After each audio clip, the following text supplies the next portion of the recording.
नमस्कार दोस्तों।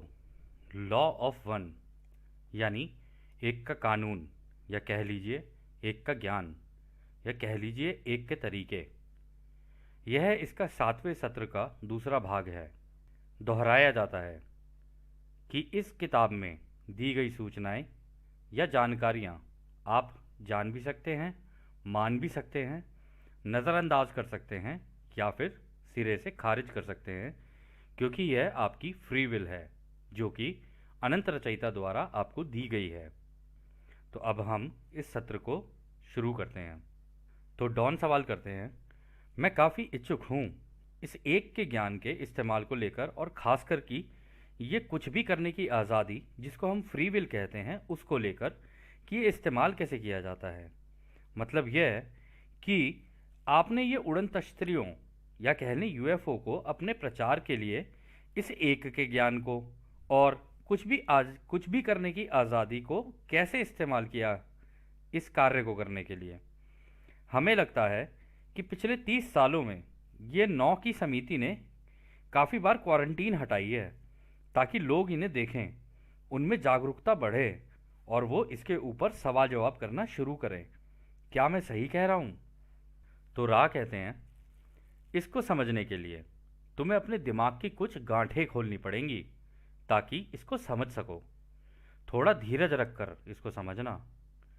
पिछले 30 सालों में कभी भी क्वारंटीन नहीं तोड़ी गई है, पर हाँ, कुछ इस तरीके के विमान तुम्हारे यहाँ उतरे हैं। इसमें से तो कुछ तुम्हारे ही लोगों के बनाए हुए हैं, और कुछ एक समूह है जिसको ओरायन बोलते हैं।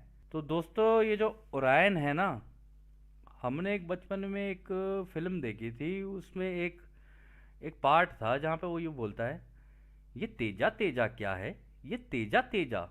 और उधर से वो बोलता है, मार्क इधर है, तेजा मैं हूँ तेजा।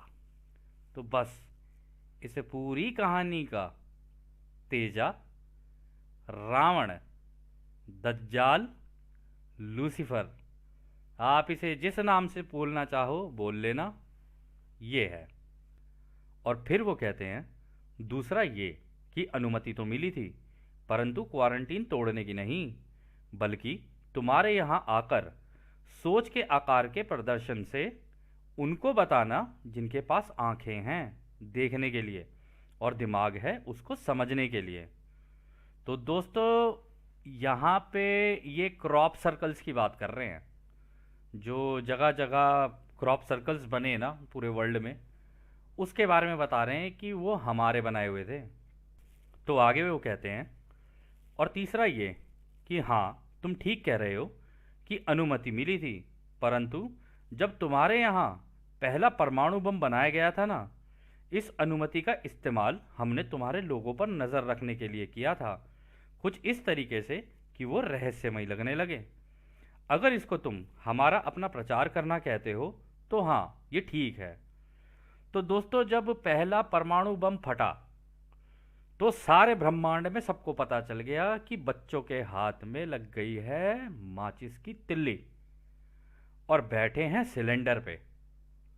और जैसे ही ये हुआ, सारे ब्रह्मांड के जितने महासंघ थे ना, क्योंकि टेलीपैथी से कनेक्टेड है, सबको पता चल गया कि हाँ, इस ग्रह पे हुआ है कुछ कर्मकांड।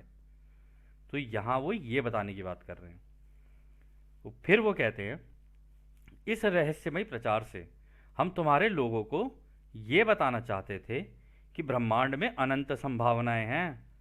जब तुम्हारे लोगों को अनंतता समझ में आएगी, तब ही उनके लिए पूरे एक के ज्ञान का द्वार खोला जाएगा। जब वह जान लेंगे कि सब एक है, तब ही ये उनके लिए किया जाएगा। तो अगला सवाल डॉन करते हैं, आपने बताया कि हमारी धरती पर आए कुछ अंतरिक्ष विमान ओरियन समूह के थे। क्या इनके उद्देश्य या संपर्क के बारे में थोड़ा बताएंगे? तो राह कहते हैं, एक व्यक्ति की सोच का उदाहरण लेकर चलना, जिसकी सोच को तुम अच्छी या बुरी अपने हिसाब से समझ लेना। इसका नाम था एडोल्फ हिटलर। इसकी सोच को तुम एलीट या अपने आप को सर्वोत्तम मानना कह सकते हो, और अपने जैसी सोच के व्यक्तियों को अपने साथ मिलाना था और फिर अलग अलग तरीकों से जिनको वो अपने से नीचे समझता था उनको गुलाम बनाना था। ऐसी सोच के समूहों को ओरियन समूह ढूंढता है और अपने समूह में मिला लेता है ताकि वो अपने जैसी सोच के लोगों को अपने समूह में मिलाकर एक साम्राज्य बना सके। कहने का मतलब है कि रावण धीरे धीरे ढूंढ रहा था कि किस किस को अपने साम्राज्य में लेकर आऊं और सीता हरण कर लूं। फिर वो आगे कहते हैं, परंतु इसको करने पर उनको एक मुश्किल का सामना करना पड़ता है जो अपने आप में एक ऊर्जा है जिसको विभाजन कहते हैं। ये उनकी कमजोरी है क्योंकि उनके आपस में ही प्रेम नहीं होता और वो आपस में ही एक दूसरे पर विश्वास नहीं करते हैं। दोस्तों, ये जो ओरायन समूह होता है ना, अगर आप वैसे मान के चलो, वैसे ही अपना सोच के चलते हैं, एक बार को हमने रामायण देखी है, हमने महाभारत भी देखी है, हमने कई चीज़ें देखी। दुर्योधन का भी एग्जाम्पल ले लो, रावण का भी ले लो। क्या रावण के ग्रुप में रावण से ऊपर कोई जा सकता था? कोई नहीं जा सकता था। उससे ऊपर अगर कोई जाने की कोशिश करेगा तो उसको वहीं मार देता था वो। सेम दिक्कत दुर्योधन के साथ भी थी कि कुछ भी हो अपने से ऊपर नहीं आने दूंगा, रखूंगा सबको अपने नीचे ही, कुछ भी हो जाए, और अपनी सोच के जैसे लोगों को अपने साथ रखूंगा।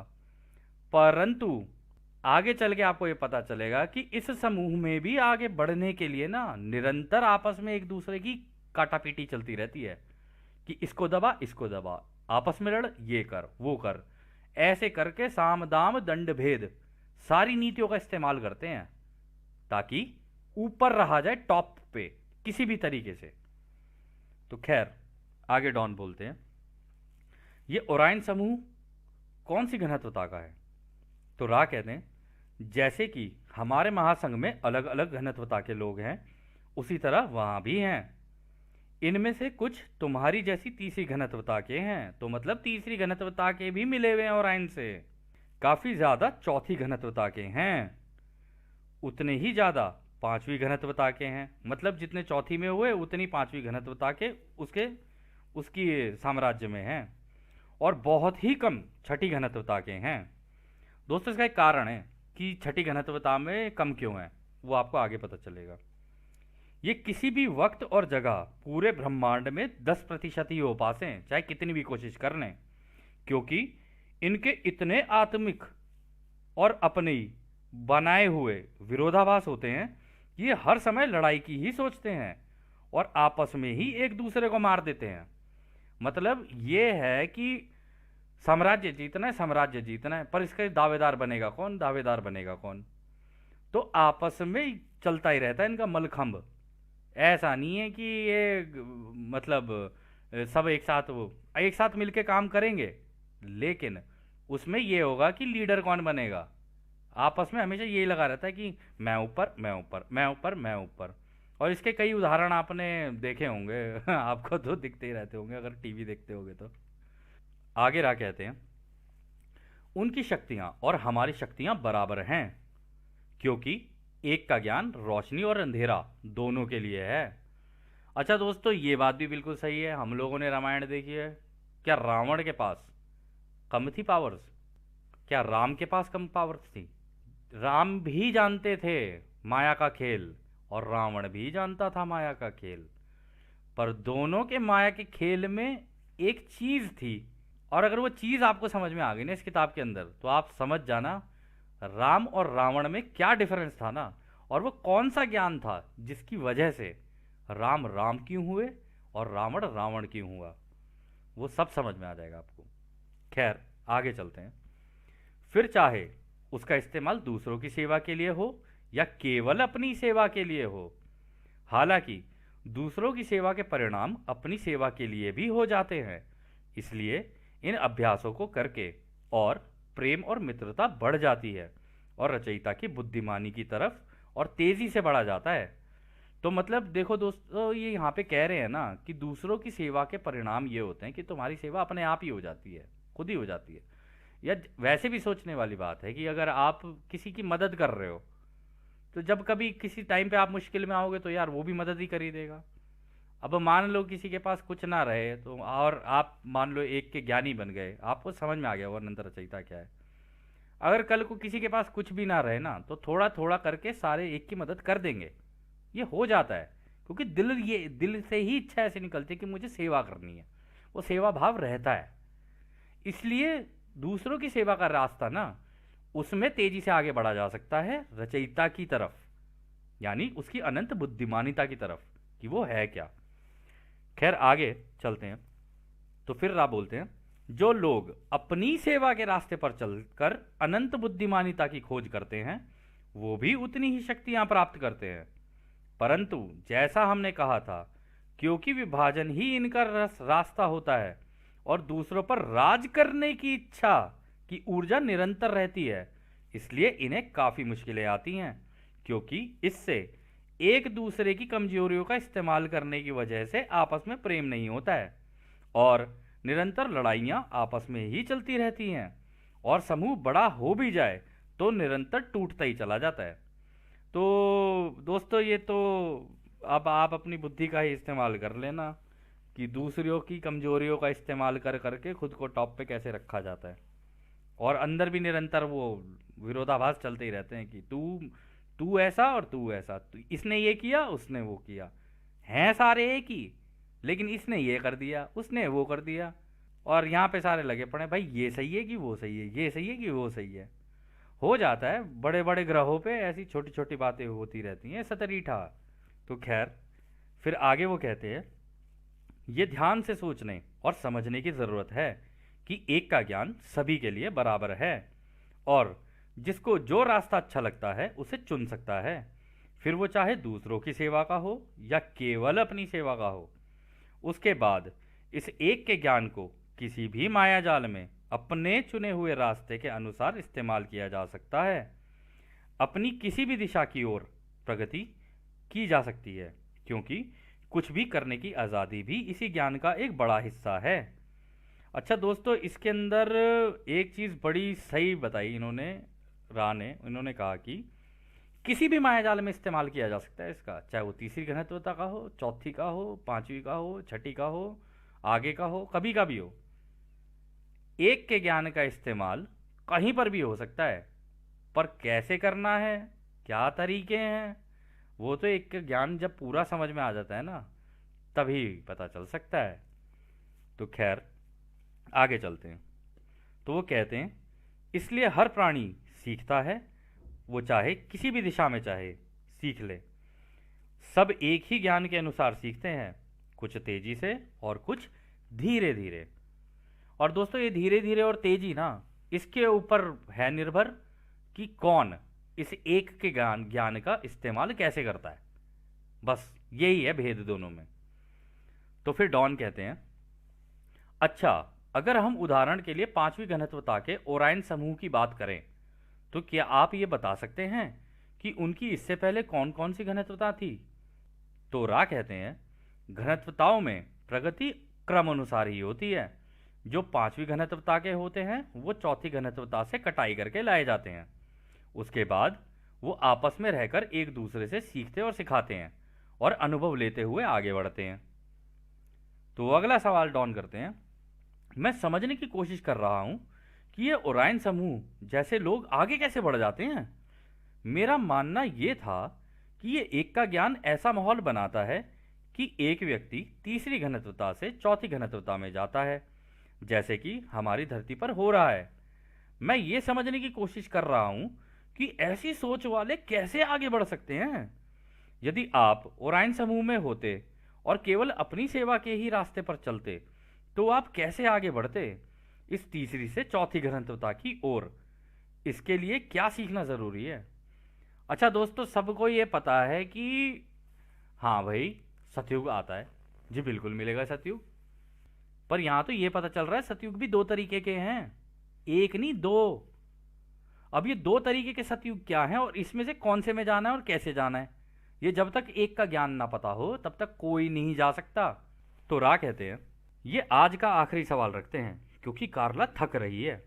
तुम्हें याद होगा कि हमने बताया था कि जिनका झुकाव दूसरों की सेवा का नहीं है वो भी जान चुके हैं और इस्तेमाल कर सकते हैं अनंत बुद्धिमानिकता के तरीकों को। यानी चाहे वो तेजा हो या कोई और, अगर उसको इसका इस्तेमाल करना आ गया तो वो इसका इस्तेमाल करके किसी भी दिशा में जा सकता है। फिर वो आगे कहते हैं, यह सभी घनत्वताओं पर लागू होता है, परंतु हमें अपने से ऊपर की घनत्वताओं का ज्ञान नहीं है, क्योंकि अभी हम छठी घनत्वता के अनुभव और ज्ञान ले रहे हैं। दोस्तों, छठी घनत्वता भी बहुत बड़ी चीज़ होती है। ये कोई ऐसा नहीं है कि इतनी आसानी से मिल जाती किसी को, बड़े अनुभव लेने पड़ते हैं इसके लिए भी। तो वो कह रहे हैं कि यहाँ पर छठी घनत्वता में हैं हम, तो छठी घनत्वता के ऐसे हैं तो पता नहीं इसके आगे के क्या होंगे। छोड़ो उसको, छोड़ो, चौथी घनत्वता के ऐसे हैं कि पूछो ही मत। तो खैर आगे की बात करते हैं। आगे रहा कहते हैं, कटाई इसलिए होती है ताकि एक प्राणी रचयिता के प्रेम, रोशनी के अनुभव जिस घनत्वता के लायक हो वो वहां का होगा और वहां जा सके। जिनको ये लगता है कि प्रेम और रोशनी किसी काम की नहीं है, उनको भी ये अधिकार है कि वो इस प्रेम रोशनी का कैसे भी इस्तेमाल कर सकें, क्योंकि रचयिता ने कुछ भी करने की आज़ादी लगा रखी है। ऐसे भी पढ़ाई के तरीके हैं जिनका इस्तेमाल करके विभाजन के रास्ते पर चलकर उस द्वार तक पहुंचा जा सकता है जहां जाकर ये शक्तियां प्राप्त की जाती हैं। वो पढ़ाई भी उतनी ही मुश्किल है जितनी कि हम तुम्हें बताई है, परंतु ऐसे भी लोग हैं जो पूरी शिद्दत और ईमानदारी से उस पढ़ाई को करते हैं और उसका इस्तेमाल भी करते हैं, जैसे कि तुम ये पढ़ाई करके इसका इस्तेमाल दूसरों की सेवा के लिए करना चाहते हो। तो दोस्तों, यहाँ पर यह है कि इसी एक के ज्ञान का एक उल्टा वर्जन भी है, उल्टा कह लो या इसका एक दूसरा वर्जन भी है। एक तो ये जो आप सीख रहे हो, जो कि अनंत रचयिता के महासंघ से होते हुए आ रही है आपके पास, लेकिन इसका एक दूसरा हिस्सा भी है। वो जब आप इस ज्ञान को सीख लोगे ना, तब आपको समझ में आएगा कि वो ज्ञान कैसे काम करता है। दोनों चीज़ें सीखोगे आप इसके अंदर, एक नहीं दोनों। ये जानना बहुत ज़रूरी है कि राम के पास कौन सी शक्तियां थी और रावण के पास कौन सी शक्तियां हैं। खैर आगे चलते हैं। तो वो कहते हैं, सच तो ये है कि जो अपनी सेवा के रास्ते पर चलते हैं, एक के ज्ञान के मुताबिक उनको भी ऐसे ही देखा जाता है जैसे कि दूसरों की सेवा के रास्ते पर चलने वाले होते हैं।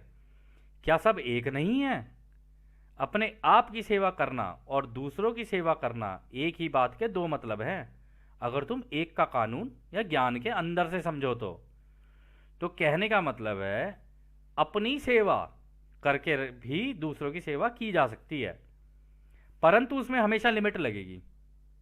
आप अगर इसको गहराई से समझोगे ना, उसमें लिमिट लगेगी। यदि हम आपको दे दें 500 रुपये और आपकी जो ज़रूरत है वो केवल 200 रुपये की है, 300 तो दे दोगे, लेकिन 200 की लिमिट तब भी लगी हुई है आपकी। इसमें लिमिट है कि अपने लिए अपने लिए अपने लिए करोगे, कितना कर लोगे अपने लिए, करे ही चले जा रहे हो, करे ही चले जा रहे हो, करे ही चले जा रहे हो, लेकिन एक लेवल पे जाके लिमिट आएगी आएगी, चाहे कुछ भी हो जाए। और दूसरों का कर भी सकते हो उससे तुम, परंतु जब दूसरों की सेवा के रास्ते पे चलते हो ना, तो आप लोग कमाते हो। अब जब आप लोग कमा रहे हो ना, तो आपकी मदद ये नहीं तो वो नहीं तो वो कर ही देता है, क्योंकि उसमें भी यही होता है कि मांगोगे तो मिलेगा। अभी आगे जाके आपको पता चलेगा कि अनंत रचयिता के बाकी ज्ञान क्या है। तो इस सत्र को हम यहीं समाप्त करते हैं दोस्तों, और आपको जाते जाते उस अनंत रचयिता के प्रेम, उसकी रोशनी, उसकी शक्ति और उसकी शांति, उसमें छोड़कर चलते हैं। आदने हमारे दोस्तों, आदने वासु। धन्यवाद।